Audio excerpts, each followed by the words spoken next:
This isn't streamed, right? Nope. We're recording, and hopefully we'll be able to cut this part out. If not, it'll be just like we are actually streaming. We got a real bad cold open. And hello, everyone, and welcome to a special Part 1 Year-End Awards edition of the Just Us Marks Wrestling Recap Show. I am the Athletic Geek. No tin can string here today for Part 1 of this series. Joining me in person is OG Nick, just like how this whole thing began. He is in town, so we're taking advantage of that.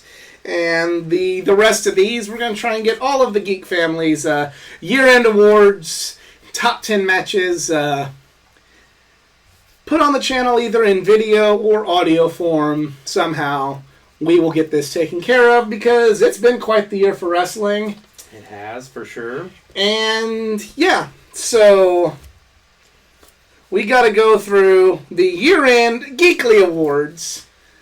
And, yeah, so this year we're going to go through our top 10 favorite matches, our year-end awards of Most Improved, Breakout Star, Tag Team of the Year, Show of the Year, and Wrestler of the Year. Going to do Nick and I's first, and then go through the rest of the crew. Okay. Some of them that maybe you guys don't see here as often as we'd like, but we'll definitely get their opinions. And well, let's just start with matches of the year. Let's start with our number 10. Nick, you go first.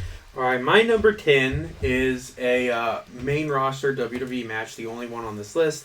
I also have to say, before I go into my full 10-match breakdown, it is entirely, actually, spoiler, WWE and AEW matches. I did not watch much New Japan this year. I watched some of the stuff that was on the Roku TV channel. I watched a little bit of Impact, but not... and a little bit of Ring of Honor, but not enough. And what I did see wouldn't have cracked my top. So, no one watches every single wrestling match, so no top 10 list is really fully complete, nor is it objective. But this is mine. So, with that out of the way, my number 10 is Edge versus Seth Rollins at the Blood Money show in Hell in a Cell. Someone watch the Blood Money show, friends. So... a very good Hell in a Cell match, a redemption of the Hell in a Cell match after it's been kind of bastardized throughout the last few years, really since the pay-per-view. Because before that, it was something I always really looked forward to and was my favorite stipulation as a kid and even as like an adult fan. So cool to see it return to form. This is a perfect example of why there doesn't need to be a Hell in a Cell pay-per-view, because you can have those matches when you need them. Edge really hasn't missed much of a beat as far as wrestling goes. And Seth Rollins continues to be one of the best in-ring wrestlers in the entire world still. For a year that I really more than ever fell out of WWE, there's still been some really good matches in WWE, and to me this was that representation of the main roster. Despite the fact that it was on a pay-per-view I would have rather not existed. I haven't even seen this match, and I never will. Yeah, but I mean, I already got my money. I already paid for Peacock, so it's kind of the way I This look is at just it, I kind of guess. me trying to go, no, I'm winning by not watching it. Yeah. But regardless of all of that, it was actually a decent show. I didn't watch the entire thing. I skipped around. But great match. A decent feud leading up to it. I watched some of the lead up to it. At least there was some stuff I didn't love in the build. But overall, it was a decent build. One of the probably better storylines on the main roster. And just an awesome classic Hell in a Cell match. Some crazy Edge stuff. And both of them just looking real good out there. So that's my number 10 spot. Okay. My number 10 is Trevor Murdoch versus Nick Aldis from NWA 73. I will concede a bias that, yes, I was in the crowd for this, so maybe being part of the crowd and feeling the energy and being part of the story they were telling by being part of that audience. Maybe that's, maybe to the outside eyes, it's not a top 10 match of the year candidate, but I think it was. They told a classic old school story. The atmosphere is there in the legendary, Chase Plaza Hotel, bringing that wrestling back to St. Louis in a time where, a lot of companies really don't want to give St. Louis their best shot in some cases, and even some companies it's cool to like. NWA brought 2 big nights, brought their A game, and while it's a niche, it is a niche promotion, and it's not for everyone, and it could definitely use some fine tuning. This match did not. The whole atmosphere with Trevor Murdoch, who was trained by Harley Race, coming out in the Harley Race looking jacket from Starrcade '83. Trevor Murdoch's career being online. Trevor Murdoch's always been good, but I never really had an emotional attachment to Trevor Murdoch. I had an emotional attachment to Trevor Murdoch this night. Yeah. This was, that's the hallmark of a great match. You wanted to see something happen, you believed, and, I was screaming my lugs out for Trevor Murdoch not to tap out and not lose his career, and, Nick Aldis can't keep the NWA title when I'm in the crowd, so Trevor Murdoch wins. We saw a 1,000-plus day title reign come to an end, and I'll concede maybe there's a bias, but I do think that if anybody wants to check out the NWA, that is a good match to check out, and I think it is very much worthy of being on my top 10 list. And it's not the only match, though you may be surprised which one of the. That is on my top 10 list that I was in the crowd for. And it's not one that you think. Okay. That's a perfect example of what I was talking about with the matches, because my 10 was a match you'd never seen, your 10 was a match I'd never seen. Yeah. So, every top 10 list is really that person's top 10 list. So, didn't he just wrestle Mike Knox? I think. Yeah. I loved Mike Knox. I saw that the other day. I looked him up because I was like, "What's Mike Knox doing?" I was like, "Oh shit, he's wrestling for the NWA Championship." Cardona's in NWA, so man, they got the chance. They just need some youth. I'm all for the older guys having their spot, but they need some youth. But that's neither here nor there. We got a number 9. So my number 9 is something that I think it's probably I thought would be higher on my list, but after I assembled it. It just kind of continually got knocked down. Still a great match, though. Obviously, it's on my top 10. Kenny Omega versus Bryan Danielson at the New York Dynamite show. 30-minute draw. Just an awesome match. But really showed why both guys are great. A return, not really a return to form for Danielson, because he's been all year he's been putting on good matches in both companies he was in, but kind of the beginning of the ROH version of Bryan Danielson that we're seeing right now at the end of 2021. So awesome. I like the time limit draw. I know recently that's been something a lot of people have mixed feelings on. I like time limit draws in wrestling. It makes sense. I think AEW handles them well. There's 4 or 5 a year in AEW. Yeah. It's not like it's constant. And they continue a story. It's not just a non-finish to say, it's to continue a story in a good way. Mm-hmm. So, just a great match. An awesome crowd. Super killer match. Big show. AEW was really riding that big momentum that they had amassed after All Out. So, just a really solid match. I think that pretty much anybody would like that match if they watched it. No matter what style of wrestling you like, or if you're a new fan, if you're an old fan, it really just, solid, great pro wrestling between two awesome wrestlers. So, kind of in the same vein, but a completely different match, but also involving Bryan Danielson. My number 9 is Bryan Danielson versus Minoru Suzuki from the AEW Rampage buy-in. This was finally a good Minoru Suzuki match in AEW. Minoru Suzuki in AEW was, to me, one of the biggest fails on AEW's part, completely. Other than this match, I have nothing good to say about how they've done anything with Minoru Suzuki at all. But until they got to this match, where it was everything you wanted to see from Minoru Suzuki in AEW, Classic match, dream match, lived up to the hype. Cliche, everything you wanted and more.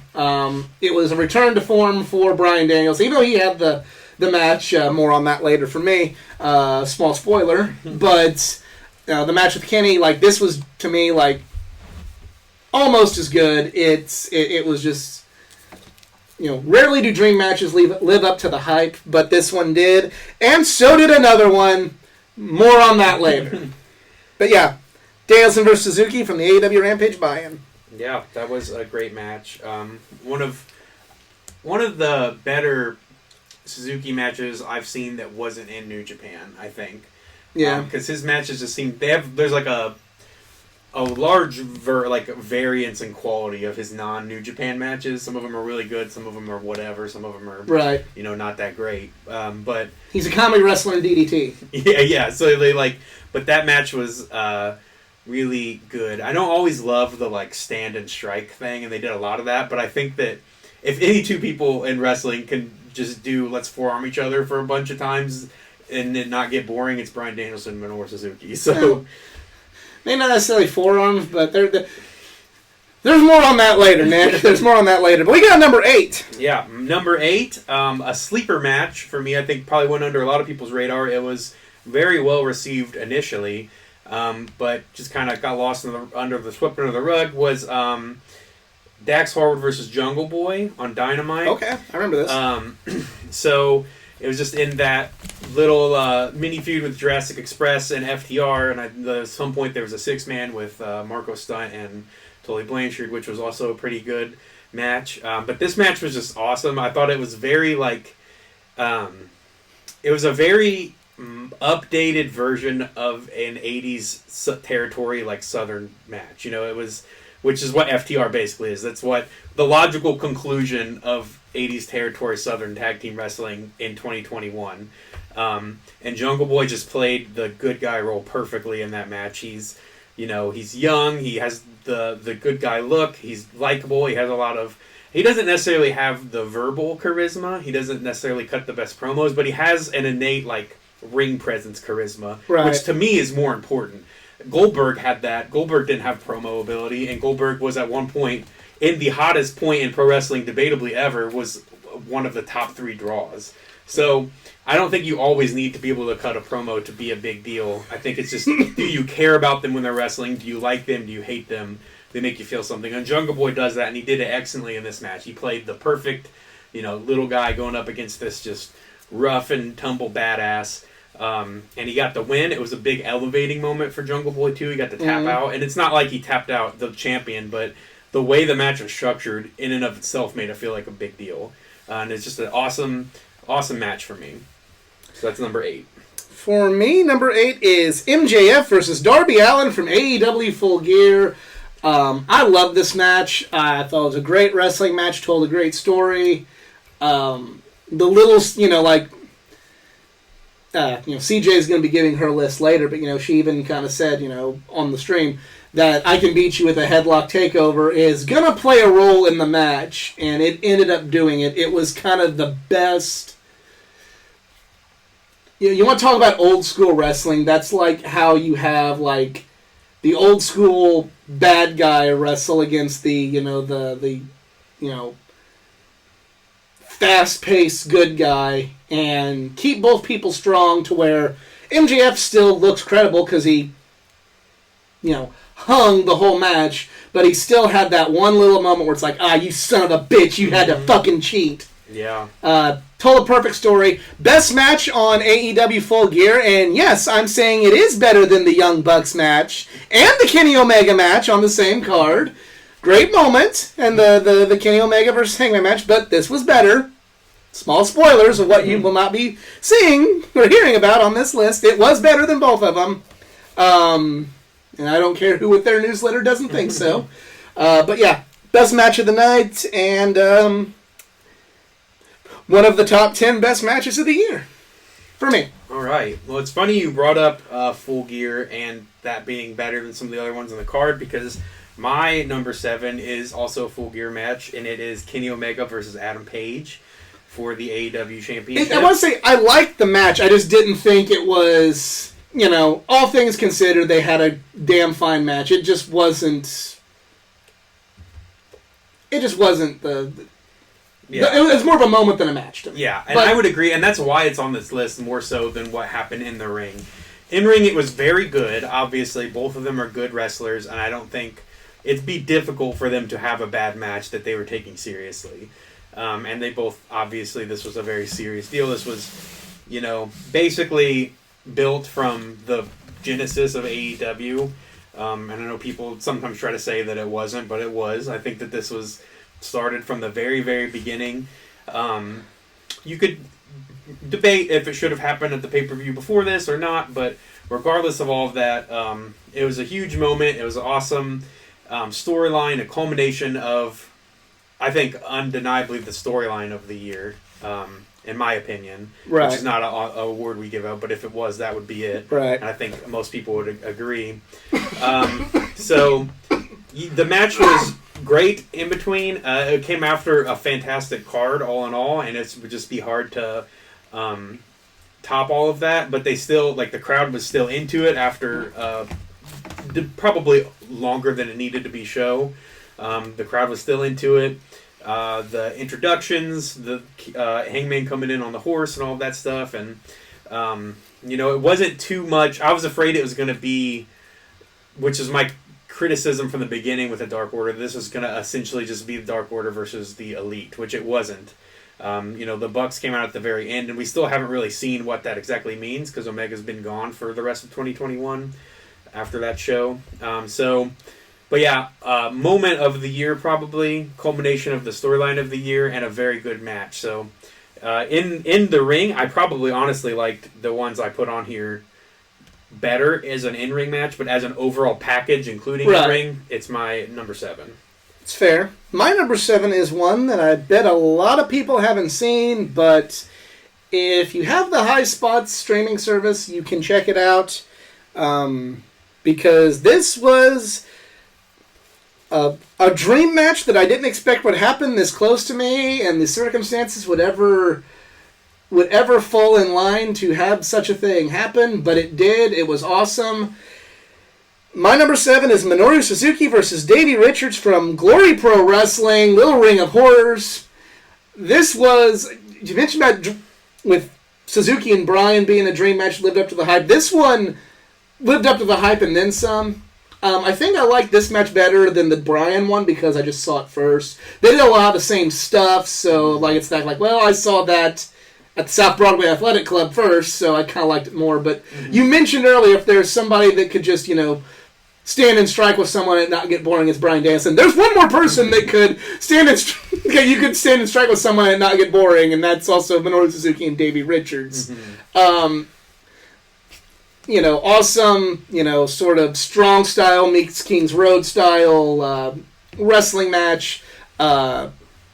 Really for being such a small building and it being just an independent wrestling show, they really had they really brought an atmosphere, especially, when you had Davey was dressed almost like a Kawada. He had the yellow and he had the big robe on.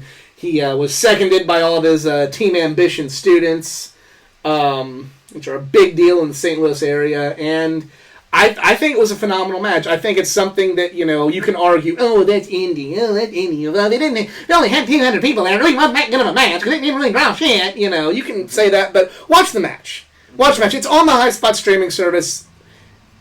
Watch it for a month. Get the service to watch the match. Mm-hmm. How many people do you think were there for that? I don't know. The 200 might be cutting a little short, but it's not a large building at all. Gotcha. And they packed that sumbitch to the brim. Gotcha. So it was a full crowd. It was a full crowd.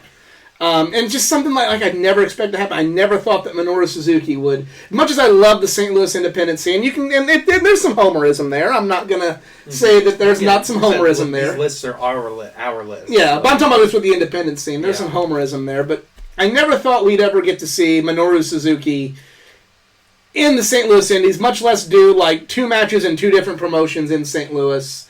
And then not only do they get a big match from Minoru Suzuki in St. Louis. They get him with a guy who 8 years ago was independent wrestling, and he kind of still, now that he's made his return, is the embodiment of independent wrestling in St. Louis, and Davey Richards.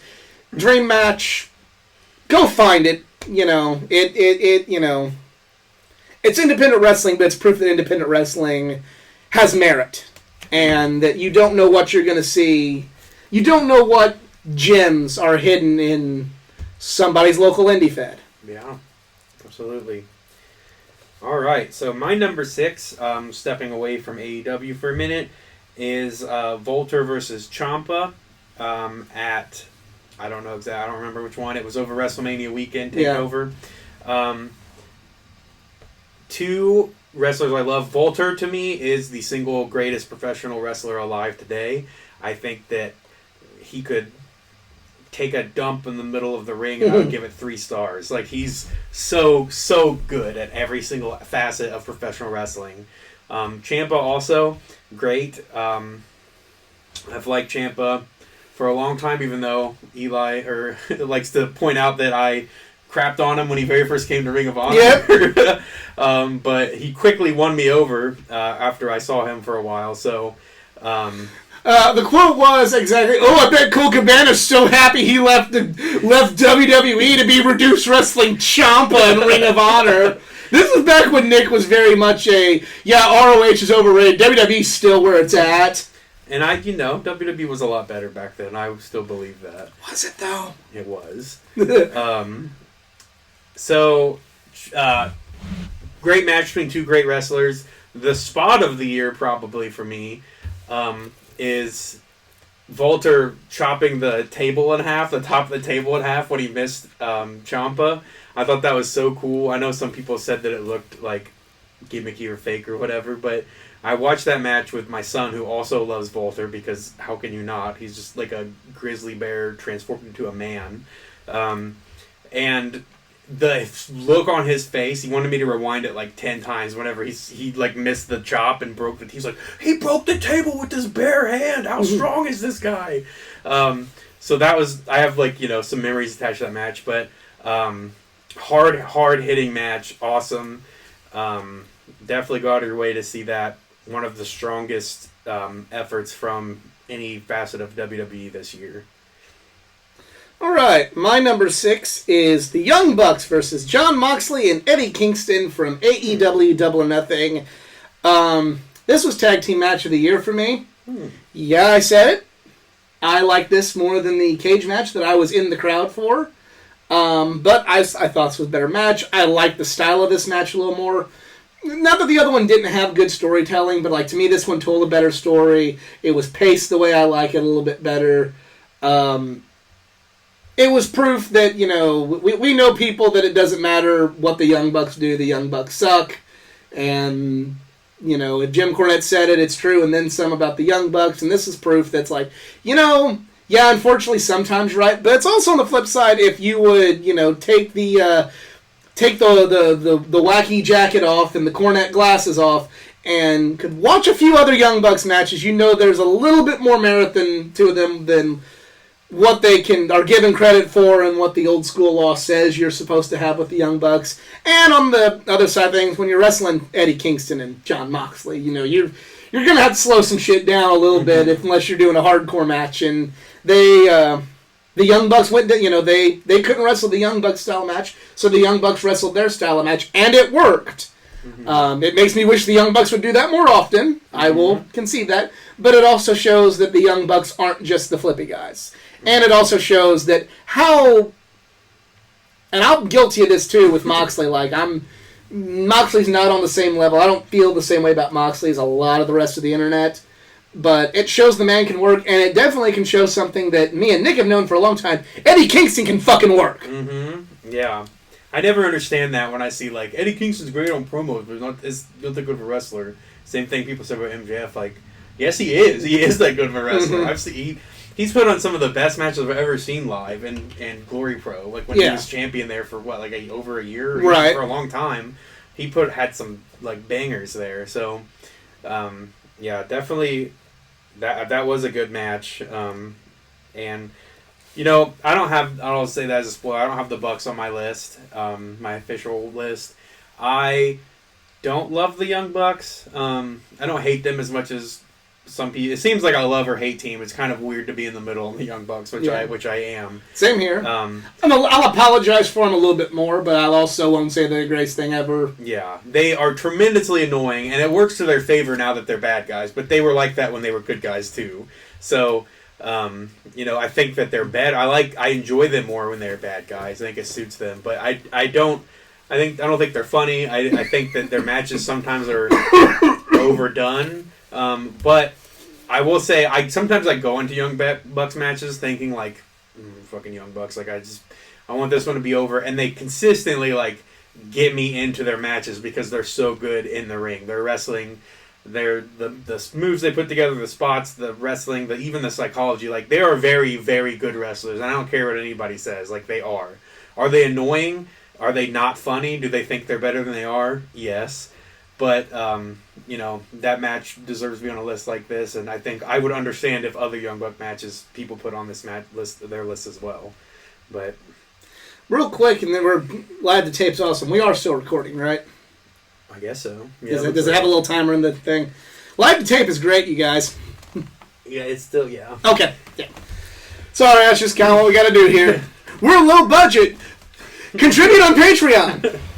So all right, we're on the top half. Top five now.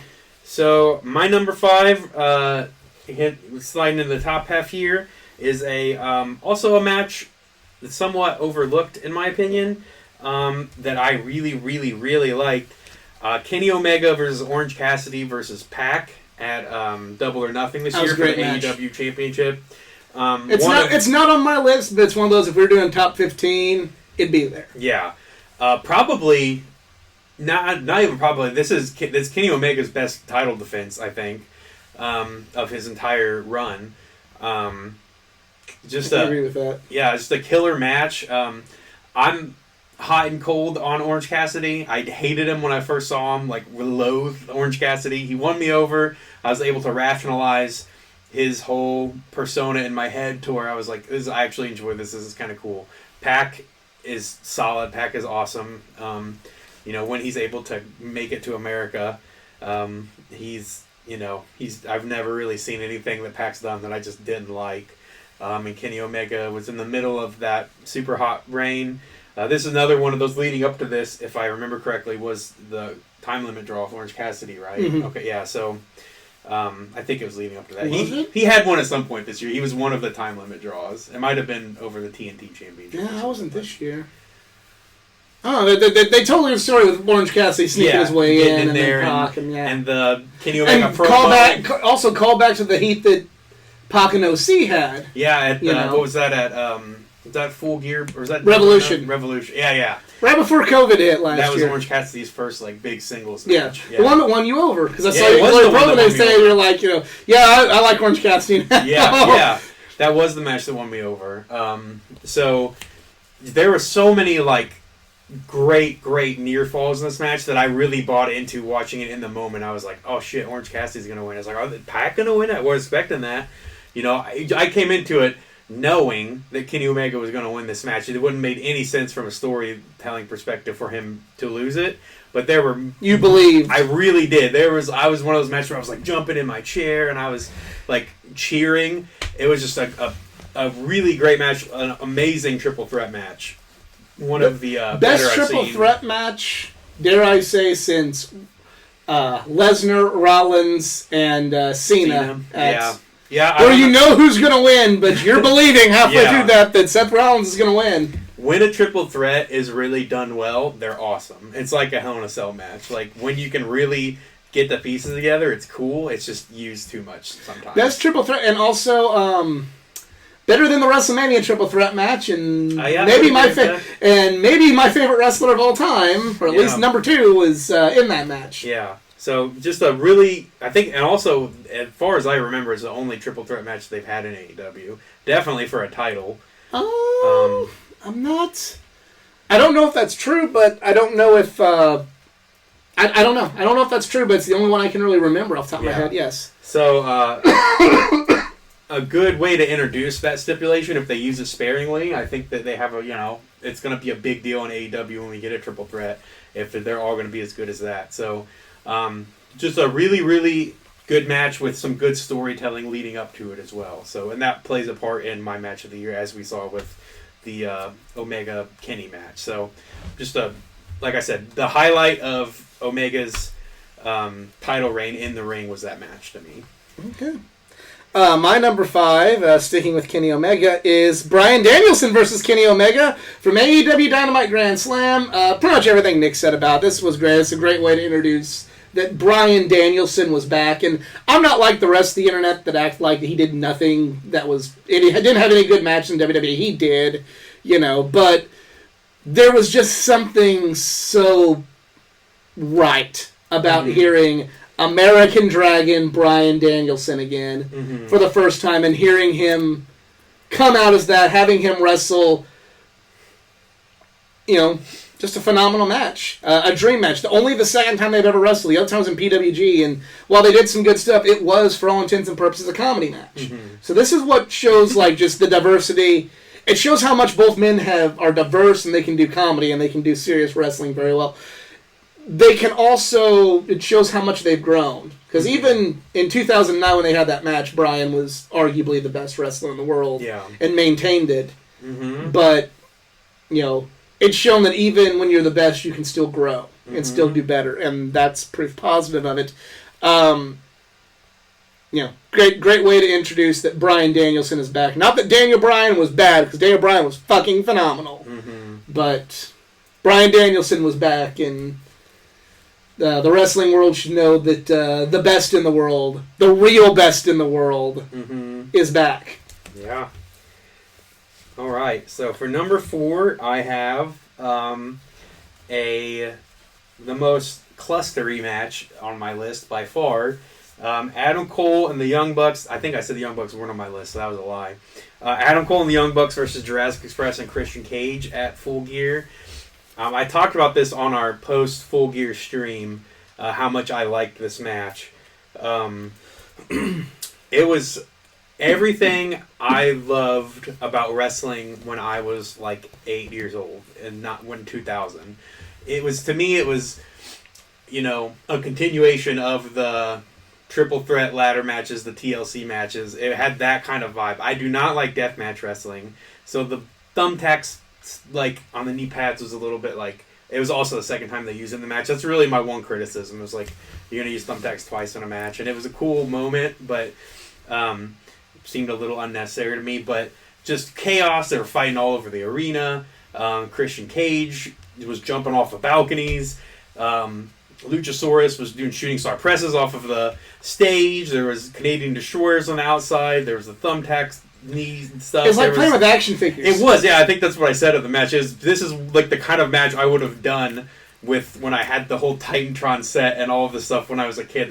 Between the Edge and Christian and the Hardys, you just throw in whoever else in there. So, it's cool. Edge and Christian both on the top 10 list after never supposed to have been wrestling again in 2 different companies. That's really, I think, a cool little stat for my top 10. But and Jungle Boy was on here earlier. I talked about how much I like him. Luchasaurus, he does move a little weird sometimes, but I think that's kind of his style. I think my dad was over one time, and I was watching AEW. He's like, he's pretty green, isn't he, or something like that. And I was like, why do you say that? He's like, he looks really stiff. And I was like, yeah, he said that, and I was like, oh yeah, I can kind of see that. But it kind of plays into the way he wrestles. But he went off in that match. The Young Bucks, hit. I think Matt Jackson hit a picture perfect elbow drop through a table. Just all kinds of cool stuff. Crazy match. Jungle Boy had his beard and he became a man in that match when he hit the concerto. Just a lot of interwoven storylines in that thing playing out, and just crazy, intense action figure video game style match. Like I said, most of my favorite matches when I was a kid were ladder matches or hardcore matches or Hell in a Cell matches. So to me, this really was a nostalgic match for me. Okay. So my number 4 was New Japan Pro Wrestling Match of the Year for me, and it is Shingo Takagi versus Jeff Cobb from Wrestle Kingdom 15 Night 2. Okay. This is quite the opposite of that because it was just hard-hitting badassery for the never openweight title. Too diverse. They wrestle the strong style. They can do some high flying, but you got the big man high flying. It's just a really good match. Sometimes on the channel I'd say, when you have a really good match, sometimes it's just you got to watch the match and experience the story. There's no.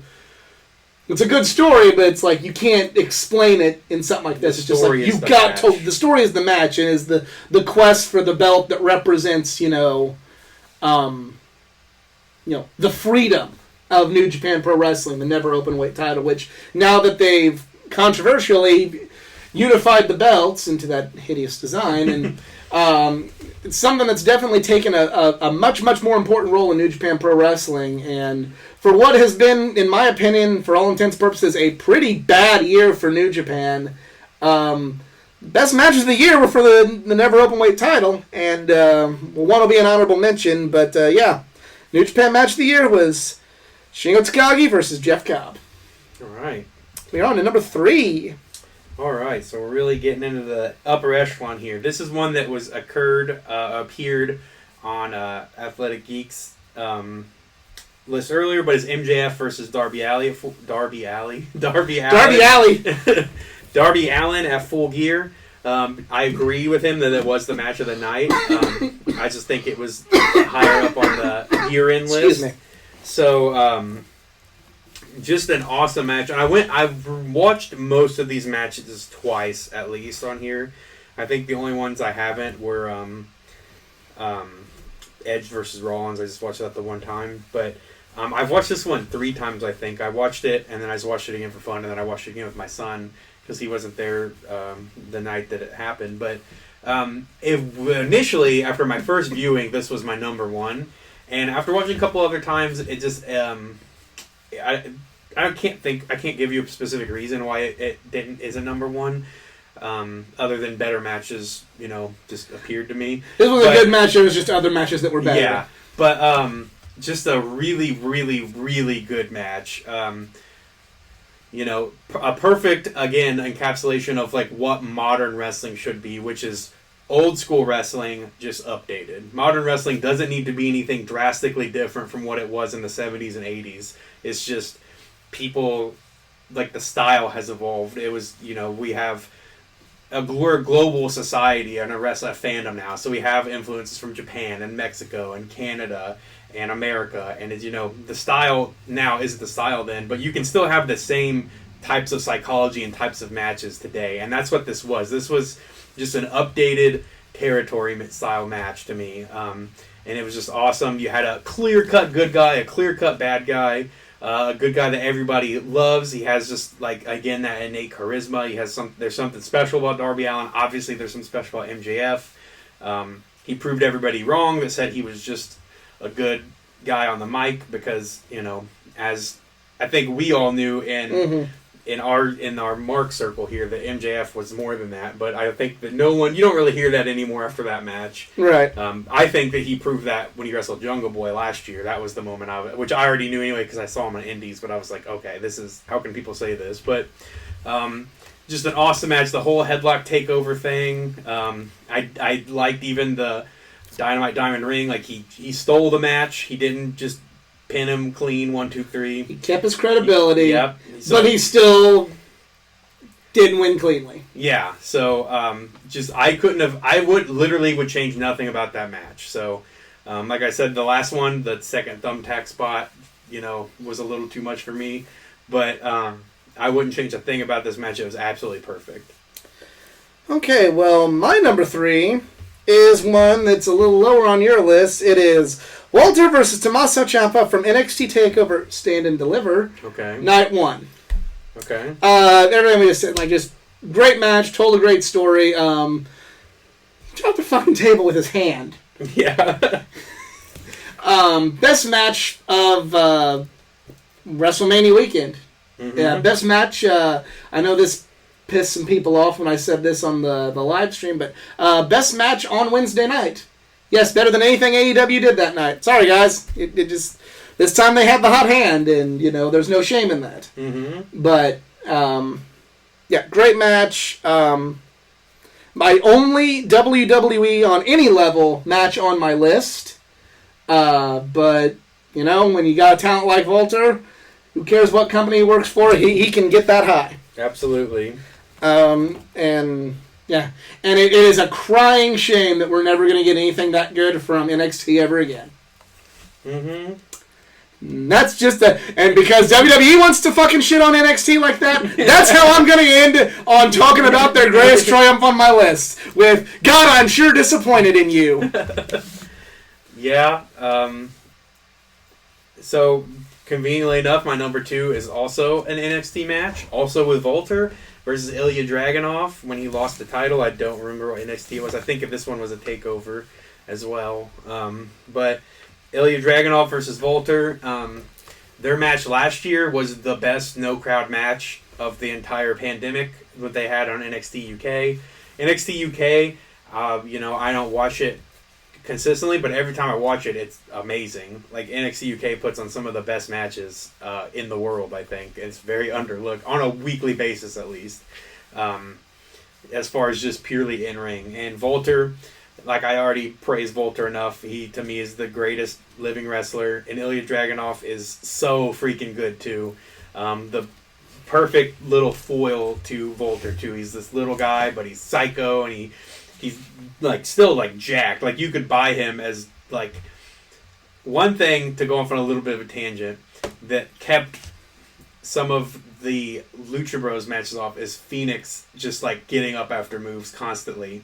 And Phoenix does not look like he should be able to take like a pile driver, or like, you know what I mean? He's a little scrawny guy, and that's cool. I don't have anything against little wrestlers at all, but it doesn't look like he should be able to take that punishment. Ilya Dragunov, his neck is like thicker than mine, and I outweigh him like by 2.5 like times his body weight.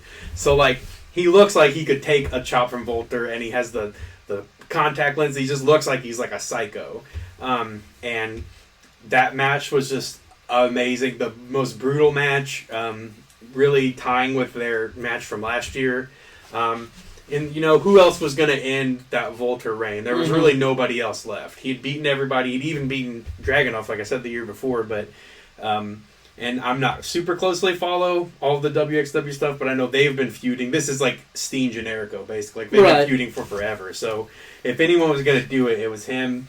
And, you know, we'll see where both those guys go from here. You know, Dragunov's still wrestling, and Volter's kind of been away, and there's rumors he's going to get called up. And I have 80%, you know, we'll see what happens. But if it ends there for Volter, and, you know, they give him a silly nickname and make him wear a dress or whatever, like, what a way Not to there's go anything out. wrong with that, but yeah, you know, but if that, what a way to go out. So just an awesome match. That's my, when we joke about sometimes, like, I don't like the comedy stuff. I like the very super serious wrestling, and that is the epitome of like super serious wrestling. They like beat the shit out of each other in that match, and there's no giggling in that match at all. And that's my old man boomer wrestling. That's what I want to see. I like that match a lot. It's an honorable mention. Just spoiler for me. I guess I just kind of failed to get into as much as everybody else. Yeah. But I did everything you said about Ray Phoenix. I love Ray Phoenix, but I don't fucking think he's God's gift. I don't think he's God. Yeah, that takes me out. I'm not trying to be. I'm not no fucking boomer psychopath atheist with a tennis racket, but.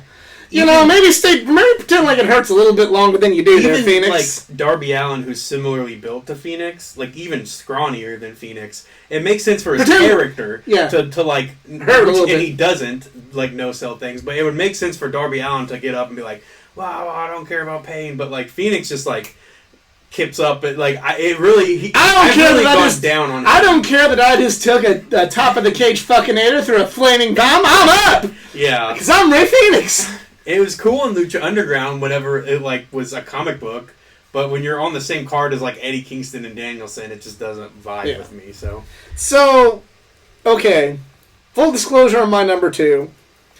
This is kind of up for your own interpretation. You know, this is my list, so I can judge it as such. Because this was undisputed. This number, what could be considered number 2. Was number 1 for the longest time. But even still, I don't know whether I should call it number 2 or just kind of 1A, because I still like it that much. So, kind of depending on how you think the rules of a top 10 list should be, this is either number 2 or tied for 1. Mm-hmm. So this match is Thunder Rosa versus Britt Baker, AEW Dynamite, St. Patrick's Day Slam. This was how you do fucking this sort of wrestling right. You don't do it like some fucking talentless hack that also got to be on AEW. You do it like this shit. You build to it. You have a storyline. You have a deeply personal grudge where it can only be settled by doing shit like this. Mm-hmm. This was fucking phenomenal. Arguably the 2 best women's wrestlers in the world, beating the absolute hell out of one another. Brutality that could put that hack that was also on AEW Dynamite once this year to shame. And just proving why, for all the naysayers that say that AEW's women's division is just bad, and they have no good wrestlers in AEW's women's division, AEW sucks. Fucking watch that match. Like, this is, 1, it proves that the women's division's gotten better. And number 2, this is where you can kind of go to for now that I see the women's division is getting better than the women's division in WWE. You know, the TBS title tournament is a clear indication of that. This is kind of like, you know, you have that point in time where you go back and like, and this is where, you know, this is where it happened. Mm-hmm. You know, it's like when the Cowboys became dominant in the NFL. It's like, okay, and this is where Jimmy Johnson traded for all them draft picks that he turned into Super Bowl champions. Here's where it started. Like, okay, well, now the Patriots get good. Well, this is when Drew Bledsoe went down and Tom Brady, you know, started playing. You know, this is that moment for the AEW women's division. Yeah. And for the longest time, it was untouchable at number 1. But eventually, something came along that at least said, I'm not going to knock you down, but you're going to have to take a small step over. Mm-hmm. And before we get into that match, which I believe maybe we might have the same one. We might have the same one. Let's go over a few honorable mentions, starting with Nick here. Okay, so this is one like Geek had talked about. It was, you know, he said he had some bias for matches he was there for. So this is one I was there for that didn't get a lot of like hype or play or anything, but I was there for it. And I just really, really, really enjoyed it live, so it makes the list, is the Young Bucks versus Jurassic Express at the Dynamite in Houston. Just really, really like that match. I think their styles go to, like, they mesh very well. Young Bucks matches against Jurassic Express is awesome. And I like, you know, Jurassic Express a lot. They're easily my favorite tag team in AEW, and Jungle Boy is one of my favorite wrestlers, period. And I just really wanted them to win, and my son was with me, and it was his first. We went to an indie show earlier this year, but it was his first like big budget show, and he really wanted them to win, and we both hate the Young Bucks, and like we were just so like I was so into it. So definitely, you know, if you can go back and check that one out, I think it was a little bit slept on. Young Bucks versus Lucha Bros at All Out is an honorable mention. It was a very good match. It was just a little too much for me. I think you could have probably cut 3 or 4 spots out of that match, and it would be in my top 10. If it wouldn't have started so boom, boom, boom, boom, boom, and started like with the no, oh, this doesn't hurt immediately. Yeah. This top cage fuckinator means nothing. Like right in the first 5 minutes of the match, I would have liked it more. Yeah. Well, I think if they just swapped the roles, if Penta was the guy that kicked out of Crazy Things, I buy Penta more than I buy Phoenix doing it. Penta's like built a little bigger. He looks like a demon. Like, you know what I mean? Like, it's just his aura that he had in Lucha Underground. Like, it just doesn't make sense. But we already shit on Phoenix enough. So. We shit on Phoenix, and then they'll say like, we like Ray Phoenix. Yeah, we just, I do. like, I that's think he's just awesome. why. That's just maybe like why he's not my number 1 guy. Yeah, and I didn't notice that so bad until this year. I don't know if it's I just didn't notice it until this year. But it seems like this year has been especially when it comes to Phoenix, it's it's something that I've said on here. Oh, when you say something's overrated, it doesn't mean you think it's bad or awful. It means you think it's overrated. Peyton Manning is one of my all-time favorite football players. He's a little overrated because people think he's like the greatest. It's like, no, he's not. There's at least 2, maybe 3 people that are better than him. That doesn't mean that he's bad, awful, I don't like him, and he's not any good, or any less great. It means that maybe, because of how loud some circles are, maybe he's just a little bit not as good. Mm-hmm. And that's just kind of how we feel about Phoenix. Yeah. So, excuse me. I have 2 others on here. I have enough for 6 more lists on mine. The Pinnacle versus Inner Circle in the Blood and Guts match. Bad camera angle aside. Yeah, so that's really one of the main things that takes it off. The cardboard painted steel, really, you have to, for the record, you gotta do that. You can't but don't shoot it. Don't shoot it. Don't they could have done something else too. They didn't have to do painted cardboard. They could have done so many other things. I'm not saying throw a 52-year-old man 20 feet through a freaking metal grate, obviously. But I don't think that's, that was almost an unfair criticism when people were, making fun of the ending of that match, and people were like, well, you really want him to die? No, I didn't really want him to die, but, you can make it look like he died. That's not against the... I don't care about that. Through the magic of television and shooting different angles, you could have done it the exact same way, and it would have looked a lot more brutal. Yeah. So that really, dropped it down several levels to me. But the match itself was awesome. I like all of the NXT War Game matches. I know some purists don't because it doesn't have the cage and they do all kinds of crazy stuff and there's stunt shows, which they kind of are. Yeah, I don't like any of them at all. But I like all of the... And I didn't watch the one this year because NXT is broke my heart about the last 2 years ago. But, still a great War Games match. Comes close. And Thunder Rosa versus Britt Baker is an honorable mention. I don't know why I don't have the same connection or feelings that you have about it. I really liked the match a lot. I remember watching it live and just kind of wasn't really going into it with a lot of high expectations. I just kind of thought this should be good. These are both 2 really good wrestlers, and it definitely blew that out of the water. It was the women's match of the year in my opinion, I think. But just a really, really good match. Solidified both women as the top dogs in AEW. I think that since that match, Thunder Rosa has a different aura. She just seems like a big deal, and she is a big deal. And, obviously it made Britt Baker and set her up for this title reign. So that was also definitely on there. And one that I'll throw in that I really, really enjoyed that was very close toward the end, and I don't know if I would throw it in my top 10 necessarily, but it was definitely a match I loved, was the 6-man match from just last week. And, obviously we're shooting this toward the end of 2021 here, but Sting and Darby Allen and CM Punk versus MJF and the Pinnacle. I thought that match was killer. It was they gave it 30 minutes. It was a long match. It was really, really good. Just a cool, it's what it reminded me of, the Attitude Era. It was a bunch of big stars wrestling in a good match on TV to close out the show, and I was like, well, this is it just felt like home watching that match. Right. So that's my honorable mentions. All right, so excuse me.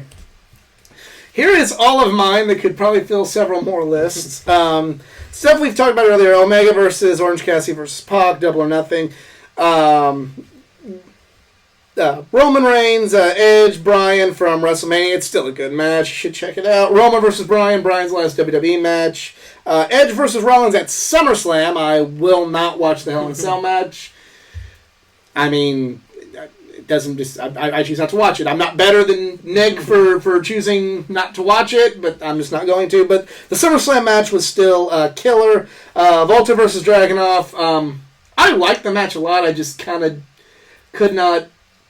see it. One more. Yeah, I could not see it like everybody else did. It's Chris versus Omega, the Rampage match they had for the Impact title. I like that really one. Good. I like that one better than the one that I was in the crowd for. Yeah.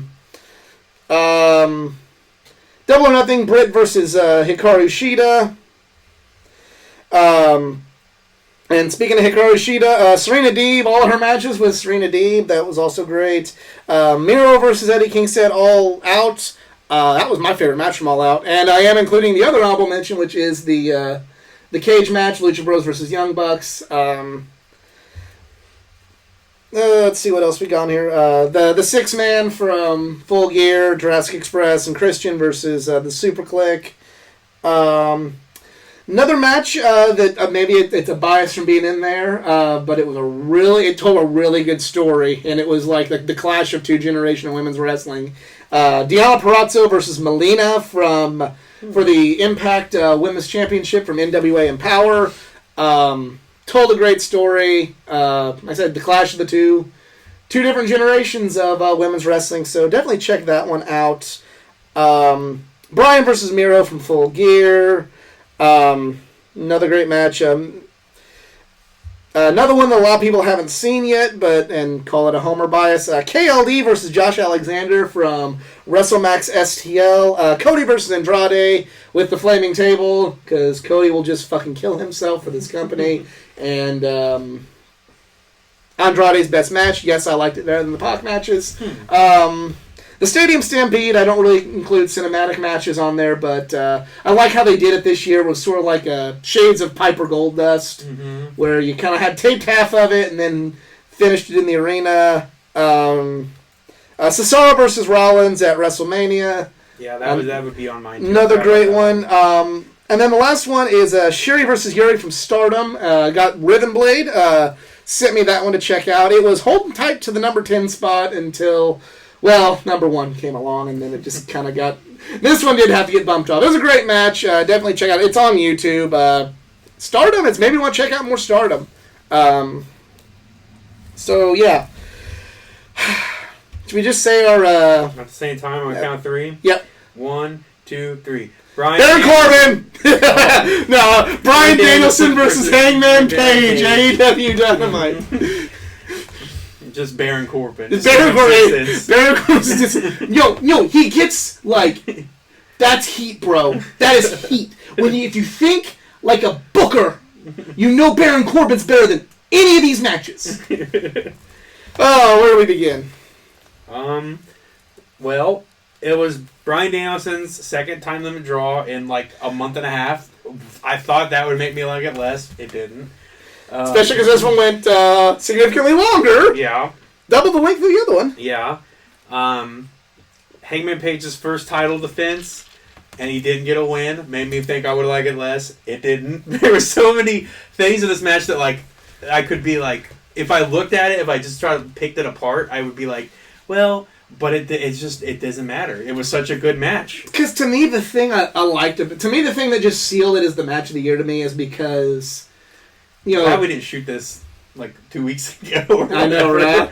A lot of people did too. Shoot their top 10s. And I mentioned this when we did this on the live stream. Was excuse me. At the end of the match, like Hangman was going to win. Mm-hmm. Like, it's not like Hangman got his ass kicked for an hour and it's like, oh, hey, you were my punching bag for an hour, I'll give you heart, but heart don't keep the title, Like, Hangman was going to win there at the end.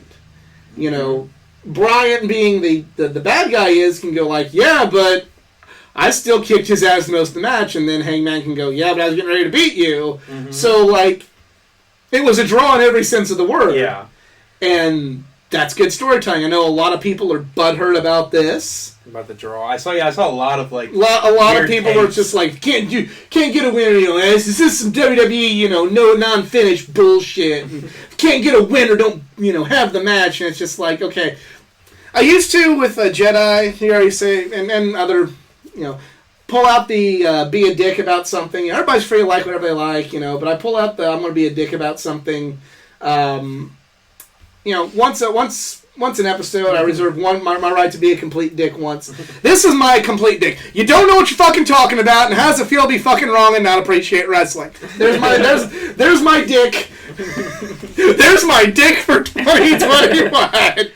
Came out so wrong. Came out not the way I would do it all, but the point remains the same. It's just really solidified how ridiculously good Danielson still is. For him to not only like up his match with Kenny Omega, but to kind of smash it, honestly. Yes. Like, it was miles better than that, and that at one point was like, I was like, is that the best match of the year? And this one just blew it out of the water. The only thing with the Kenny match is Kenny was doing that hurt. Imagine if Kenny was at full strength. Mm-hmm.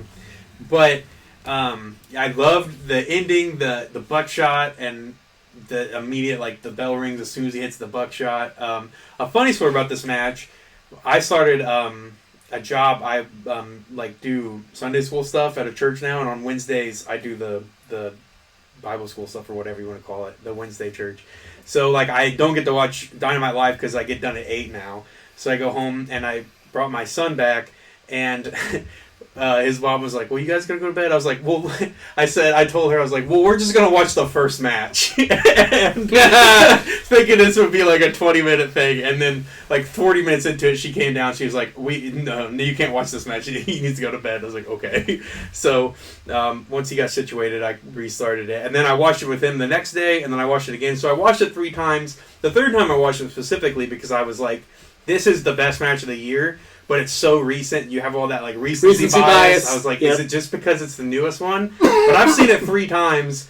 I guess that's part of the reason. Scenarios. The recency bias, as great as it is, like, I guess that's part of the reason why it's like, okay, I'm only gonna, they didn't topple Britt and Thunder Rosa. They just say you're gonna have to share with us. Yeah. Because that match stood fast, like firmly on the top of that mountain for so long. It's like, I don't think, even as great as that match was, I can still knock it down a peg. You gotta. Yeah.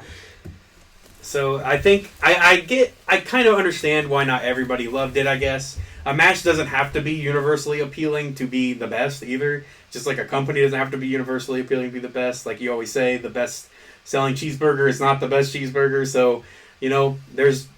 This one had like a fried egg on it, and some people are going to think gross, but some people are going to think it's awesome like fried a egg chef kiss on a cheeseburger. So an hour is a long time to watch a wrestling match, but I'll tell you, my 8-year-old, when we restarted the next day, he sat through the whole thing, and that's what have an 8-year-old sit through anything for an hour, and he did. We fast forward to the commercials, but like I said, it had commercial breaks. It was there are some things about it that you would maybe think would knock it down, but it was just so good that it didn't.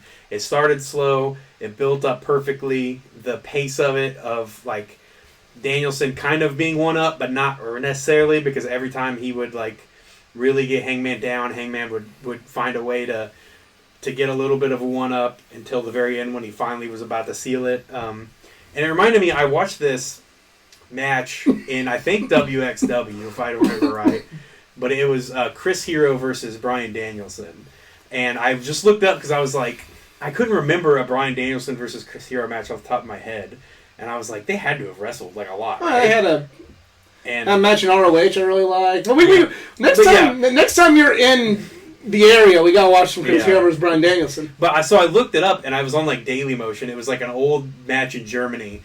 And it was very similar to this. It had a slow start. Danielson like repeatedly kept doing the like, reach back in the ropes and be like, get away from me. Like I'm like, in Smarky, he did the jumping jacks. He did like, there was a lot of that, and I loved that match, even though it was old. Like it wouldn't be on my list or anything because it was like 15 years old. But I watched that and I was like, oh, he's doing stuff. He's been doing this at this level for so long, all over the world. That was in front of like 60 people in Germany, and now he's doing it in front of 1 million people watching at home against a young upstart, really like solidifying this guy. And I can't wait for the rematch. It made me want to watch the rematch, and it seems to be among people who really get and like wrestling pretty much universally loved. I don't know what Meltzer gave her, I don't really care, but even like Jim Cornette, who I like and listen to, and I know you don't, but like he was like, this is the greatest. He was like, this is the best AEW title match. He said, I think he might have liked Cody versus Dustin more, which I may as well. I don't know, but he had nothing but good things to say about it. It's just, well, Kenny Omega wasn't in it, so therefore it's good. Yeah, it was. Man, just what 2 great wrestlers, and can't wait to see where Hangman goes from here, and Danielson. I don't know if he's going to stay a bad guy. I don't know where they're going to go, but... Well, that's definitely in the cards, but we have more awards to give. Yeah. So our first award, that's our top 10 matches of the year. So match of the year unanimously goes to Bryan Danielson versus At least here. Now we got some other members of the family here that may have some different opinions. I'm sure they will. But for us, the OGs that started it all, we're on the same level. Most improved is our first of the awards, and Nick, who is your most improved from? So my most improved goes to Jungle Boy. It was hard for me to think of this one because a lot of the guys that I think had really good years have been good for a while. And some of the upstarts are so new that I can't really call them most improved. But Jungle Boy, he had that match against Dax. He had the match against the Bucks in my honorable mention. He also had that great match against the Lucha Bros with Luchasaurus. He was also in the 6-man match. He finally won a Battle Royal, which was like, to me, he always would be like the second guy left in a Battle Royal. It seemed like for like the last 4 Battle Royals, he was, and he ended up winning one, and he got to wrestle Kenny Omega, which was an awesome match. His promos still could use work, but I think they're better too. I think they're better than they were. He might not be CM Punk or MJF or Chris Jericho when it comes to John Moxley or Kingston, some of those like upper echelon guys. But, I've seen a slow and steady improvement on the mic. He's got the charisma already, and his wrestling is so smooth, for someone who's still relatively young and fresh. And I think he's the only one of the pillars now who hasn't had a championship. I know MJF hasn't, but he's had the ring 3 times. So, he seems to be like at the lowest level of the 4 pillars, though. Like he's the one that some people are like, well, MJF can't really, or Jungle Boy can't cut a promo. Maybe we'll put in Hangman or someone else in there. But which Hangman, I think he's already champion. He's not really in the pillar conversation. But yeah, so just for the slow and steady improvement on the mic, the fantastic matches in the ring, just the charisma really coming through, the good storylines. Even though I liked him a lot last year already, I think that Jungle Boy had a killer year, and I think it's just going to get better and better. And I think coming 3 or 4 years from now, Jungle Boy is going to be like undeniable. My most improved is Ty Conti. Okay. She really, I'm not going to talk negatively, of her wrestling, but, you could tell she has improved leaps and bounds in her skill from 2020 to 2021. She's having good matches. She just had a damn fine match with Britt Baker at the last pay-per-view. Before then, Ty, you could tell she just kind of, even though she kind of had an NXT run, you could tell she just still had a ways to go before. But like this year, you could just start to see like, oh, hey, she's really good. Oh, she's really getting good. And she really when Anna Jay got hurt and you needed that female representation in the Dark Order, she stepped up her game big time. And you will be seeing Ty Conti as women's champion one day in AEW. So Ty Conti. I don't know if that's just a confidence thing because it felt like maybe where she was before she didn't necessarily get a lot of chances or opportunities to build that confidence up because she has the athletic background and NXT, like, say what you will about it, but the Performance Center has pumped out some tremendous female wrestlers in general, but especially the women. Yeah. And, there's no reason that I don't know why exactly it wasn't cultivated over there the same way it is and has an AEW, but I would agree she's a highlight of the division, I think. All right, so the breakout star of the year. I think that... No, some people are going to prove me wrong, but in my opinion, there's only one person for this, but we'll let you go with it. I know we have 2 different people, because I'm pretty sure I know what you're going to say, but my breakout star of the year is Dante Martin. Yep. We're different. We're different. Yeah. So, Dante Martin, he wrestled this wasn't his first year in AEW, but it was really his breakout as a singles guy. I just last episode of Dynamite we had talked about why I thought his Dynamite Diamond Ring match against MJF, kind of exposed some of the the flaws in his game, but he's like 20, right? He's like ridiculously young, so of course he's going to be green. You know, he does in some insane stuff. He really, really won me over just with like some of his little things, the way he does a sunset flip, the amount of height he gets on some of his jumps. I think that he had that match against Omega and the Bucks, and he was with the Seidel's. I think that match was awesome. That was really the moment I was like, oh my gosh. And I think for a lot of people, like that match kind of started off with not a lot of, you know, rumble behind it. And by the end of it, people were like hanging on his every move. Just a really like a freak of nature as far as a high flyer, like even above the levels of like what Ospreay used to be and what Ricochet was in his prime and Phoenix. Like, I don't know if I've ever seen somebody do some of the stuff he does, but really came to his own, won me over for sure. My son is like his favorite guy. It's like a real Rey Mysterio vibe I get. Like he just like latched onto him immediately and was like, oh, I love Dante Martin. Dante Martin is like my new favorite guy. So I think he's got that appeal. Definitely, you know, he's green, needs to work on the facials. He does look sad all the time. The promos he cut were pretty good though, even. Yeah. So the weird storyline right now toward the end of the year was a little odd, but overall, for his performance in the ring and his ability to just generate hype and people talk about him and come from out of nowhere in a team that got a chance in a spotlight match with his brother. His brother goes out and he just happens to come along unexpectedly in this role. I think I got to give it to Dante Martin. Okay. That's not wrong, but it kind of is, because Daniel Garcia also exists, because that's my breakout star.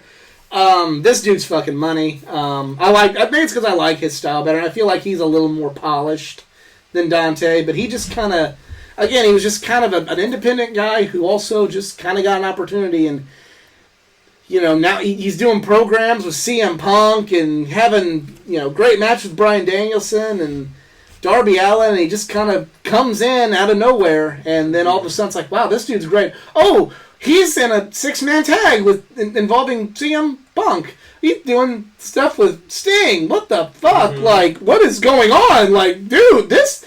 You can say the same thing about 2.0, but I mean, I kind of...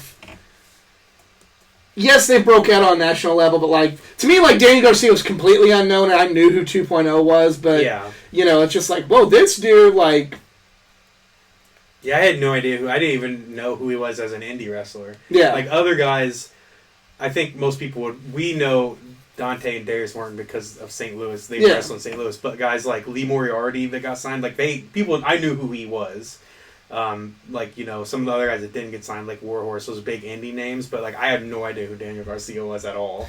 So he was gonna make his way through St. Louis Anarchy, and he might have, you know, made there a couple times. I'd probably like, if he did make his way through St. Louis, he was one of those like, look at that indie guy, that's neat. Yeah. You know, kind of one of those mini. Okay, maybe if he comes back, I'll know who he is more. But, like, he kept coming back to AEW, and I know who the fuck he is now. Mm-hmm. And there's big things on the horizon for him. If anybody's going to be a future world champion, it's Daniel Garcia. Mm-hmm. Yeah, I think that's definitely a good pick, too. I think it would really come down to those two, if for most people, one of those two. There's one more I think is going to get some talk. Who's that? Hook. Well, yeah, he's just...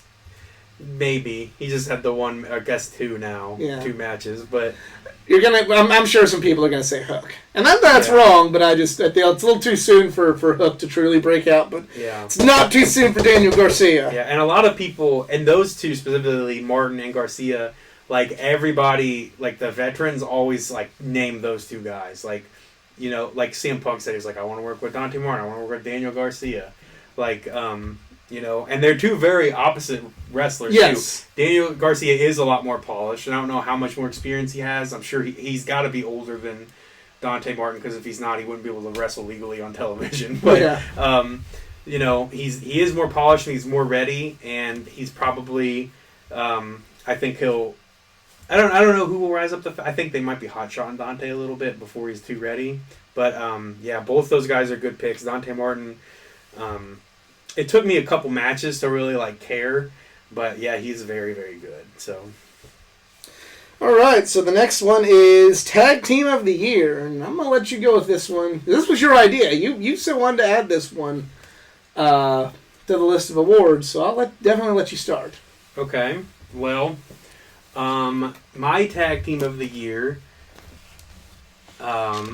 is going to be Jurassic Express, and that kind of comes out of, most people might not understand that one, but I think they've just been consistently, like I said, they are my favorite, so that's a bias right there, but they've consistently put on very, very good matches. They're the only, between Jungle Boy at least, was on the list twice this year and in the honorable mentions. They had good matches against the Bucks, they had good matches against FTR, they had good matches against the Lucha Bros, they had good matches against the Acclaimed. They were in the title picture in and out. They never, I don't think they were on pay-per-view for the title or anything like that, but they wrestled for the title. They're definitely in the top, echelon of tag teams in AEW, but haven't quite broken through, won the title yet. But to me, it just goes down to the consistency of the performances. And I think it came down between them and the Bucks, and I just like them better than the Bucks, so I went with Jurassic Express. But we've talked recently about AEW's handling of the tag division and how it's kind of slipped some from where it used to be when they very first came about. But I've just thoroughly enjoyed, and I don't like the silliness stuff, and I'm not glad that he's not there, but Marco Stunt hasn't been involved as heavily, and adding Christian Cage in there adds a little bit of credibility too, and I can't wait for that Christian Cage bad guy run when he gets to wrestle Jungle Boy and Luchasaurus. But they have to win the titles next year, or one of them move into more of a singles role. I feel like there's only so much more. They've wrestled all of the top teams and beaten most of them, so at a certain point, I would love for very quickly a team to take the titles off of Lucha Bros, and then them, maybe not necessarily super quickly, but lose it to Jurassic Express. So that's my Tag Team of the Year. Just super consistent across the board on Dynamites, on pay-per-views, putting on good matches every single time they're out there. See, I'm the opposite. I went with the Young Bucks just because it's I have my nitpicks on too. I don't think they're the greatest tag team of all time, but when it comes to what makes a good tag team is, can you have a good match with anybody? And yes, the Young Bucks can. It's an inconvenient truth for all the people that, including me. It's almost like an unwritten rule. If you like my style of wrestling, you gotta hate the Young Bucks. And I don't like that. Because I feel like they do get typecast, and we just had that long rant on it earlier in this video. But, it's kind of like, do you like this style of wrestling? Well, you hate the Young Bucks. It's kind of like, Daniel Garcia and the Young Bucks. Yeah, you can't do that, It's kind of one of those, did you vote one way? Well, you can't like what this news channel does. Even if objectively they're making a good point, you can't like it. And I don't like that in my wrestling. So, I do feel that they ticked all the boxes across the board. They haven't had a bad match. It is every one of their fucking ridiculous matches where maybe they go a little too all over the place. Is that my favorite style? No. But sometimes when you're wrestling the Lucha Bros, you can either do that or you can be completely not on the same page like they were with FTR. And FTR is my favorite tag team with a bias. Me too. They're my favorite tag team in wrestling right now. Yeah.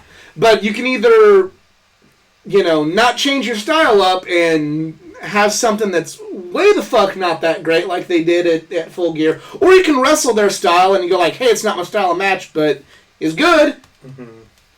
But I also understand from the perspective of FTR to not do that too. If you really don't like that style...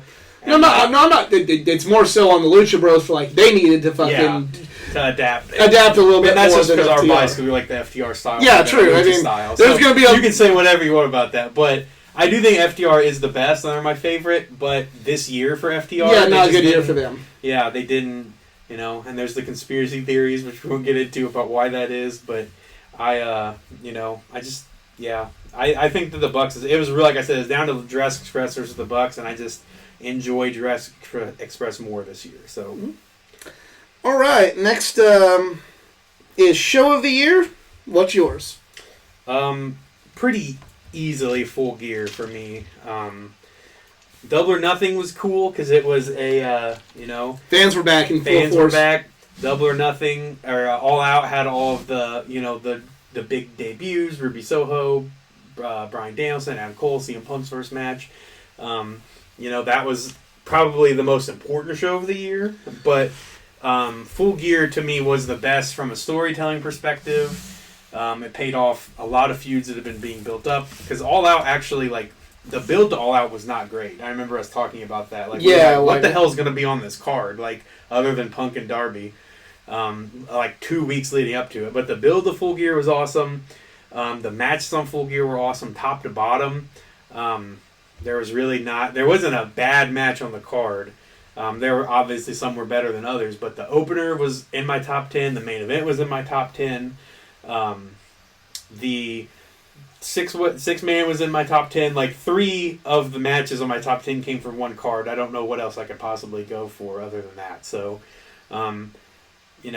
every pay-per-view, not just in AEW, every wrestling show except for Dynamite and Rampage, is a little long. Even indie shows I go to feel a little long. Every pay-per-view is a little long. So it was a little long, but that's just wrestling in 2021. But yeah, just a really, really good show. One of the greatest shows of all time, in my opinion. Right. Mine was Double or Nothing. I feel from an in-ring perspective, I just, there wasn't a bad match card. The only bad match was the Cody versus Ogogo match, and it was just because while the internet wants to say, oh, that's all on Cody, no, it's because Ogogo was still greener than goose shit on St. Patrick's Day after visiting Nickelodeon Studios. And he was not ready for that spotlight, but even still, he showed promise, and it had some decency to it, and the right person won, so it's there's nothing bad about Double or Nothing. All Out had all the debuts, but again, the most important show of the year, yes, but to me, Double or Nothing just was kind of where Full Gear had the really bad FTR and Lucha Bros match, and you're just kind of this didn't have anything. You're that was really bad. Mm-hmm. I don't think that match was. I don't think it was good, but it also didn't detract from the card for me. Right. So it was even though it wasn't wrestled like a mediocre match, just a meh match, that's what it was. It was wrestled like they were trying to steal the show, and I know a lot of people love that match still. But to me, that was kind of just a... I don't even know, just a mid-card match would be in a WWE show in the 2000s, just kind of okay, that was there. It didn't really do anything for the show, but it didn't really hurt it either.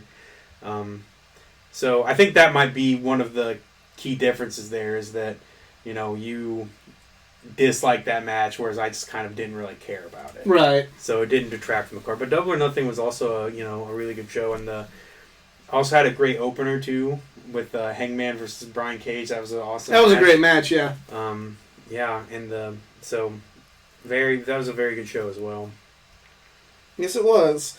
So now it's time for the moment you've all been waiting for. The Wrestler of the Year, and I'm going to let you go first. Okay. So Wrestler of the Year, to me, goes to Bryan Danielson. Okay, that's mine too. Yep, Bryan Danielson. So Bryan Danielson, because he put on great matches on television earlier in the year. I'm trying to remember. Did he wrestle AJ Styles? Was that this year in the Intercontinental title? No, that was last year. That was last year. Okay. Yeah, it was last year. So, regardless, though, he wrestled earlier, but pre-WrestleMania, he had good matches. I can't I wrote some of them down when I was preparing for this reward show, but I don't remember them off the top of my head. He had a very, very good match at WrestleMania. He had an even better match against Roman Reigns for his leaving versus loser leaves town match, basically. Yeah. He had a great match against Suzuki. He had an amazing match against Omega. He had the match of the year against Hangman Adam Page. He had a freaking great match against Dustin Rhodes, actually. That was that was a damn fine match, yeah. I think every match I've seen of him, and when he very first came in, I think I told you, I was I think I like Bryan Danielson more than I like Daniel Bryan more than I like Bryan Danielson.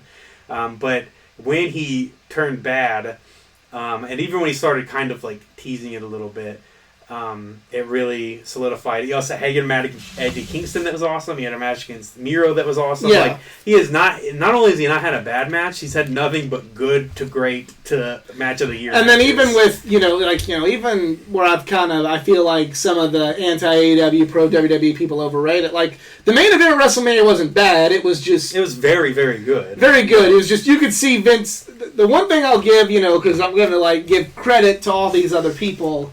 Roman Reigns, a lot of people say, the AEW people just don't want to give Roman credit. No, Roman's great. I feel the Tribal Chief thing's getting old, but you can tell Vince McMahon sees himself in that. They say the best character is Vince sees himself. You can tell Vince sees himself in the Roman Reigns character. Acknowledge me. I will crush you. Acknowledge me. Oh, hey, here's your favorite. I'm pinning him with one hand. Yeah. You don't want him. You want me? You want him and not me? I'm pinning him with one hand. Deal with it. You can tell that's Vince telling his audience, I have the power. Yeah. So that's... he still had a great match then. Yeah, nothing Bryan Danielson has done has been bad this year. And he went from, to me, and here's what sealed it, was the fact that he went bad. Yeah. The fact that he was the all-conquering hero of pro wrestling, taking his spot in leaving the entertainment company to go back to a wrestling company. And you're thinking, it's okay, he's going to be other than Hangman Page, he's going to be the number one good guy. And if it wasn't, and hopefully Mox is doing better. If it wasn't for some unfortunate situations with Moxley, this would never happen. He's just okay, I'm the biggest asshole you've ever fucking seen in your life, and fuck Hangman, and fuck the fans, and fuck anybody that thinks like him. That's what solidified. I know a lot of people still want Kenny Omega. Mm-hmm. I don't feel like Kenny Omega had that great of a year, and I've been waiting to use this comparison a lot because I've been kind of hearing a lot of people go well, if you don't pick Kenny Omega, you're wrong. He held the title for a year, and he's great, and he was hurt, and okay, that's great. And he did have a good year. And I commend him for going through all of that while hurt. Mm-hmm. Kenny Omega this year, I'm going to bring one of my racing references. When I first started watching NASCAR, Dale Earnhardt was the man. The late Dale Earnhardt was still adding to his legend. From first 3 years I was watching it, from when I was in preschool to first grade, his average points finish position was 5.6. His average race finish position was 8.4. Mm-hmm. Those are marks. That's legendary. Mm-hmm. Okay, or excuse me, no, it was 1.3. I'm sorry, 1.3. Mm-hmm. His race position was 5.6. The next 4 years, or next 3 years, his points position was 8.4, and his average race position was 12.9. That's still great on both on levels. But when you're averaging 1 as your championship points percentage, and then you go down to an 8, you're oh, what's wrong? Even though 8...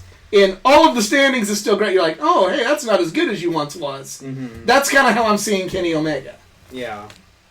That makes sense. No, he's still a legend, but, and it's not because Dale Earnhardt was bad, it's because, other people came along who were also good. Mm-hmm. Jeff Gordon came along then. Mark Martin, Dale Jarrett, Mm-hmm. Well, Kenny Omega was the undisputed king of wrestling, having match of the year. Well, now you have the shackles are off Bryan Danielson. Mm-hmm. You have Hangman Page has come up into his own. You have all these people we mentioned. You have MJF and Darby Allen who are coming to their own. In New Japan you have Shingo. Walter's still great. The women's division stepped up. Mm-hmm. When you're having all this happen, it's not because Kenny Omega is not good. It's just the wrestling world is catching up with Kenny Omega, and there are a few names now that are as good, if not sometimes on the right day better than Kenny Omega, and that's what happened this year. I think that for Danielson, what really sold to me was just the versatility. So I was just looking at it a second ago. So the matches I was thinking of early in the year were against Cesaro. He had that feud against Cesaro. Yes. And that was great. And he did wrestle AJ at one point, which I remember enjoying. And then he had the feud with Roman for a couple months. So the entirety, he went from a feud with Cesaro that was awesome to a feud with Roman that was awesome, and then left WWE. And you could say that like he was out of wrestling for what, from April to August, September. Yeah, because he wasn't wrestling. Yeah, so he missed like 4 or 5 months of the year. So and some people say that's why he shouldn't get it, but to me, it doesn't matter the quality. Like I mean, I'm not taking anything away from anybody, but like all the credit in the world to Kenny and Roman and Serena Deeb and all those people that were putting on bangers, but every day, every week. Even through their wrestling, putting a division on their back, putting a company on their back, being the best in a bad company. Mm-hmm. Volter too, carrying another brand on their back. All credit to them, but sometimes you can give everybody all the credit in the world of while they wrestled then and while they wrestled hurt and all that stuff. And if that makes them your wrestler of the year, that's great. I'm happy you feel that way. For me, and apparently for Nick as well, when you're able to do all of these things in 1 year, in two companies, two different expectations and styles and fan bases, and be popular and huge in both, and change your character completely on a dime, that wins your wrestler of the year in our books. Wrestle against new guys, old guys, top guys, mid card guys, good guys, bad guys, big matches, mean nothing matches, main event WrestleMania. Main event, it wasn't. I guess it was just Winter's Coming. It wasn't a pay-per-view, but it's essentially a pay-per-view. They build it as such for the last 2 years.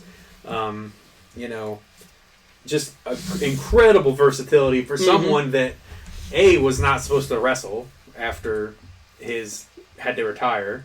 Shouldn't quote unquote be wrestling. Shouldn't be wrestling. Now. And to just come out from. Yeah, I don't think there's a lot of people that could succeed as a good guy, as a bad guy in WWE and in AEW, and wrestling that massive swath of talent, and just doing so many different things. There's very few wrestlers in the world that could pull that off, and he's one of them. He's one of them. And yes, Kenny Omega could pull that off. Yes, there's other good wrestlers out there, but Kenny Omega didn't pull it off. Yeah. Yes, he was carrying the company, and everything. But Bryan Danielson did something that nobody thought you could do. Mm-hmm. And he missed 5 months, but he did something. He simultaneously was a top good guy and a top bad guy in two different companies in 1 year. How often does that happen? Not very often at all. And he's wrestled a ton since he came to AEW. Mm-hmm. What's his record? Was 13-0-2 or something like that. I think he's wrestled a lot. Fucking match with Anthony Bowens from St. Louis. Mm-hmm. Yeah, remember that one? That was great. Just so for consistency and. Was kind of diversity. Two opposite things. Consistency and diversity all in one. Yeah, it's just an unmatched year, and it was definitely sealed for me when he won the match of the year, because I looked at the matches of the year, and he was on there in 2 spots, but he was also he was peppered in my honorable mentions. I had to cut some of the stuff off, and I was just man, I can't. The only other person that's on here a lot is Jungle Boy, and obviously he wasn't wrestling right. Just from his. You have to also take into account the storyline and kayfabe things. I don't think just because you really like Daniel Garcia and he put on good matches, he's not wrestler of the year. But Danielson, he didn't win the title. Yeah, but he wrestled for the title. Right. Put Broadway's back on the map too. Yeah, bringing that back. So. Yep. We're gonna probably even I know some people that see this and comment are gonna have different opinions, and I also know that probably some people that are kind of in our in our group here are gonna have different opinions. Mm-hmm. Stay on the lookout for all those. Subscribe, because eventually we're gonna get the whole family and their top 10 and their awards upload as well. But thank you all for watching part 1 of the 2021 Geeky Awards. If you enjoyed, please like, share, and subscribe, especially if you want to see the rest of it. Check out the other videos on the channel. We have content not just from the world of pro wrestling, but from the world of comic books, gaming, anime, and all things geek culture. Follow me on social media, facebook.com/athleticgeek89, Twitter @athletic_geek89, Instagram @athleticgeek89.